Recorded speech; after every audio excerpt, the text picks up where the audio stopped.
ask. What is consciousness? Where is it stored in our brain?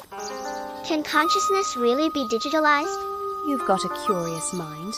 Let's see where it leads. So, what is consciousness? Think of when you play a sports game. Your player runs, jumps, and scores, but it doesn't know it's in a game. It just moves when you tell it to. You, outside the screen, are the one who really knows what's happening. One day the player suddenly whispers, "Why are you moving me? Who are you?" That moment, when it starts to wonder, that's what consciousness is like.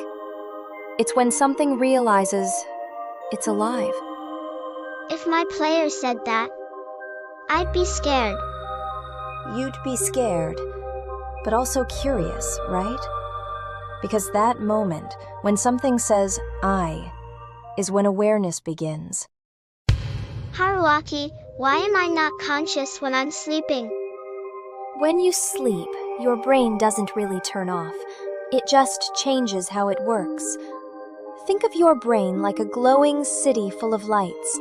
Each light is a neuron, a tiny cell that sends electrical and chemical messages. When you're awake, those lights flash quickly and connect through millions of neural pathways, like roads full of cars. That's how your thoughts, feelings, and memories travel. That's consciousness. But when you fall asleep, the brainstem, the part that keeps you alert, slows down. It releases fewer chemicals that keep your brain active, so the thinking part of your brain also slows down. The brain doesn't turn off, but its signals get calmer. Even when you're asleep, your neurons are still working. They keep your heart beating, your breathing steady. Then why can't I remember things while I sleep? Because even though the neurons are still active, they're not really talking to each other. It's like the roads between the lights are closed, so messages can't travel between key parts of the brain. Your senses stop reaching your thinking brain and awareness fades. But remember, the lights stay on because your neurons are still alive and working. They still use energy, send small signals, and keep your body going. So, where is consciousness stored? In our brain. People think consciousness is stored in the brain, but it's not. Huh?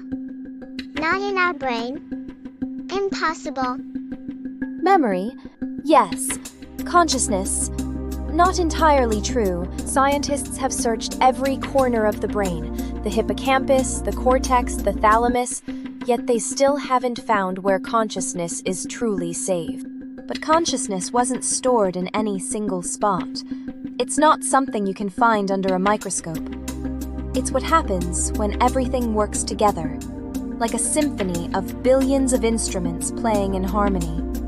Some scientists call it an emergent property, something that appears only when enough connections begin to sing in unison. But even that answer never felt complete, because harmony explains how things behave, not why we feel. That's when a physicist named Roger Penrose, a Nobel Prize-winning physicist, proposed a daring idea that reached beyond biology, into the quantum nature of reality itself. He received the 2020 Nobel Prize in Physics for showing that black holes are an inevitable outcome of Einstein's theory of general relativity.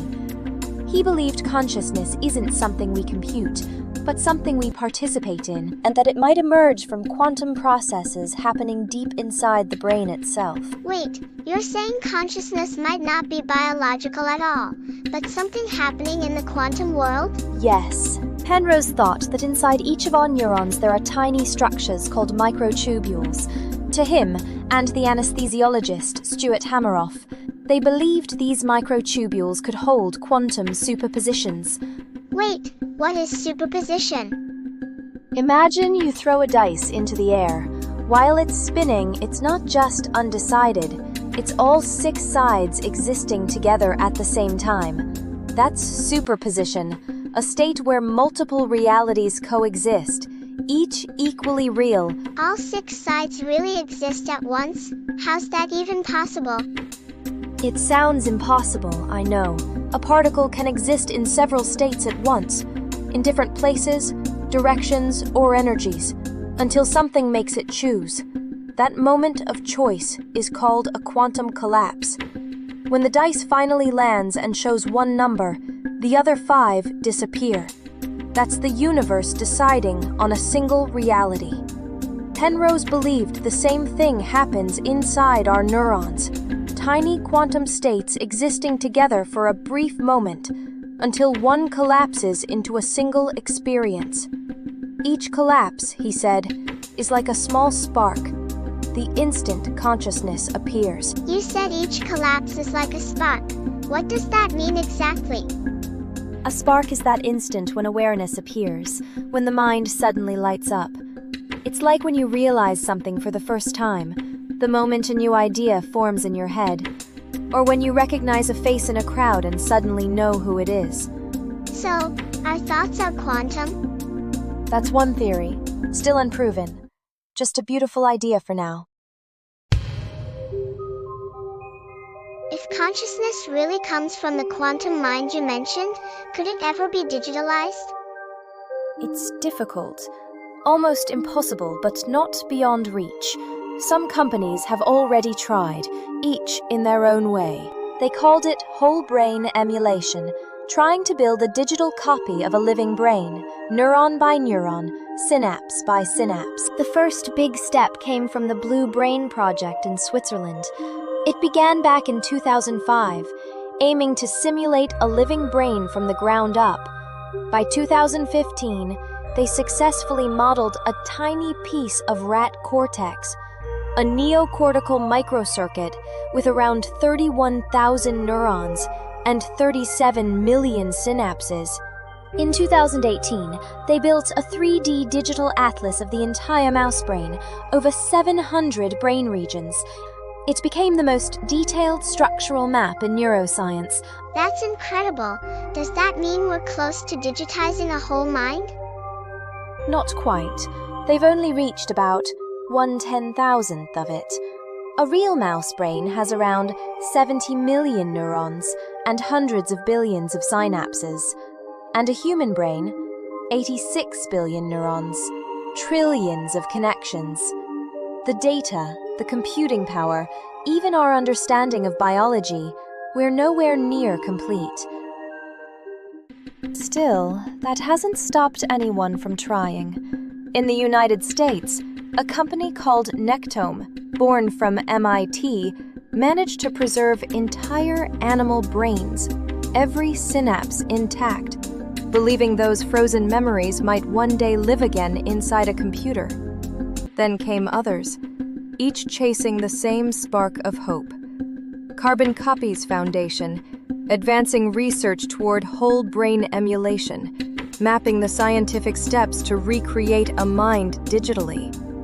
Brain Preservation Foundation, demonstrating that brains can be preserved under extremely low temperatures, with neural structures visible under electron microscopes.